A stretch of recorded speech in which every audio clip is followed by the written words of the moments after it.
Halo guys, welcome back my channel. Di sini gue mau memaparkan lagi materi tentang manajemen inovatif. Biar tahu lebih lanjut, mari simak videonya. Jangan lupa like, komen, dan subscribe.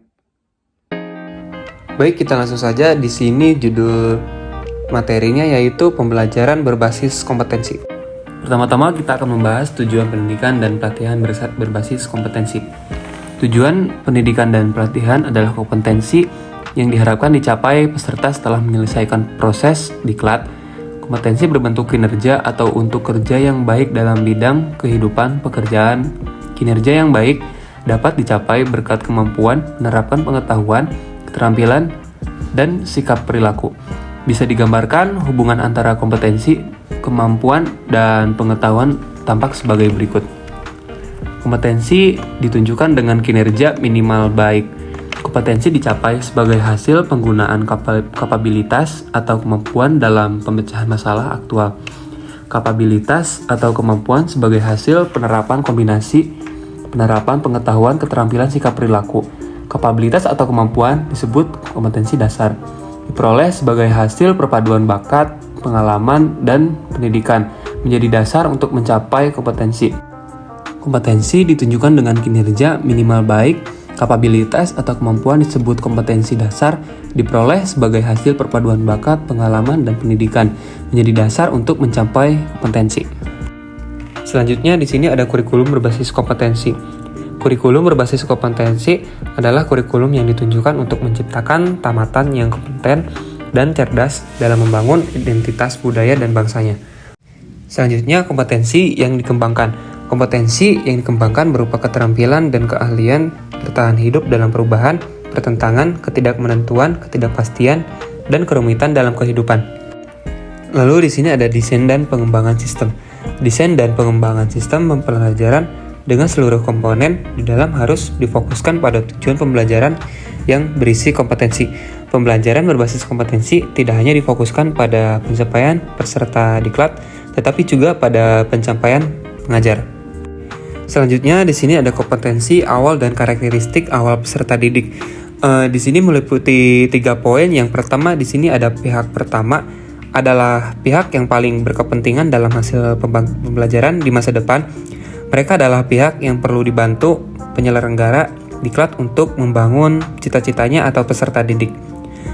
Pihak kedua adalah penyelenggara diklat, di dalamnya termasuk pengajar dan pengelola satuan pendidikan. Pihak ketiga yaitu penggunaan lulusan. Mereka adalah yang berkepentingan untuk mendapatkan lulusan sesuai kebutuhan lapangan kerja.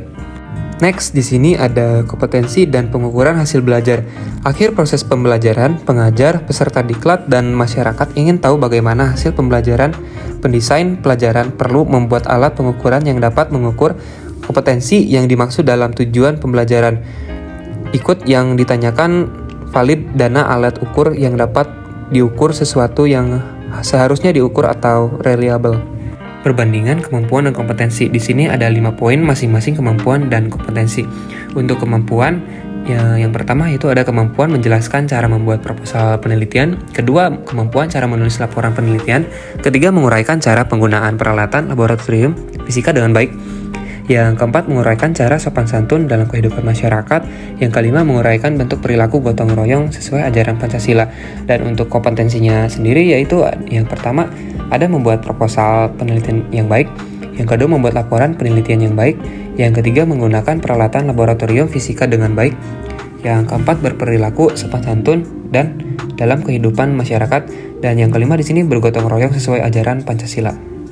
Selanjutnya ada hubungan kompetensi dan strategi pembelajaran. Pendesain pembelajaran diharapkan dapat melaksanakan kegiatannya secara bertahap, yaitu yang tahap pertama menentukan tahapan dan langkah kegiatan pembelajaran dengan urutan isi yang diarahkan pada pencapaian kompetensi.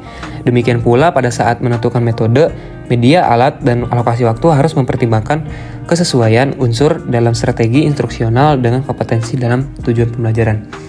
Yang tahap kedua ini pengajar melaksanakan rencana strategi pembelajaran yang telah disusun dengan memasukkan upaya pemberian motivasi sepanjang proses pembelajaran agar peserta didik memfokuskan perhatiannya pada seluruh pembelajarannya. Upaya pemberian motivasi berupa pemberian pujian penguatan, pemberian latihan relevan, dan menanamkan keyakinan kepada peserta didik bahwa ia secara bertahap akan berhasil mencapai kompetensi yang ada pada tujuan pembelajaran. Dan yang terakhir, hubungan kompetensi dan pengajar atau fasilitator ada 5 tahapan. Yang pertama yaitu fasilitator perlu menguasai bahan pembelajaran dengan baik, sangat baik. Dengan penguasaan bahan pembelajaran, ia akan mampu tampil meyakinkan pada saat mempresentasikan isi bahan atau menjawab pertanyaan peserta didik. Yang kedua, di sini fasilitator perlu terampil merancang dan melaksanakan strategi pembelajaran meliputi tahapan pembelajaran runtut saat menyajikan isi pembelajaran menggunakan berbagai metode, media, dan alat, mengelola waktu secara efisien, motivasi, penguatan, dan penghargaan sepanjang proses pembelajaran. Di tahap ketiga, fasilitator perlu mampu menggunakan sumber belajar yang tersedia di perpustakaan, peralatan, laboratorium, ruang pembelajaran, dan mampu menciptakan sendiri sumber pembelajaran lain jika sumber belajar ideal tidak tersedia. Keempat, fasilitator mampu merancang dan menggunakan alat pengukuran yang baik sesuai kompetensi dalam tujuan pembelajaran. Alat pengukuran yang baik dilihat dari validitas, reliabilitas, dan kepraktisan penggunaannya. Yang tahap terakhir, kelima, yaitu fasilitator mampu memperoleh dukungan tenaga kependidikan dan pengelola satuan pendidikan di tempat kerja, dukungan tenaga kependidikan berupa penyediaan ruang pembelajaran dan peralatan yang tersedia. Dari pimpinan, satuan pendidikan mendapat keleluasan berkreasi dan berinovasi dalam melaksanakan pembelajaran.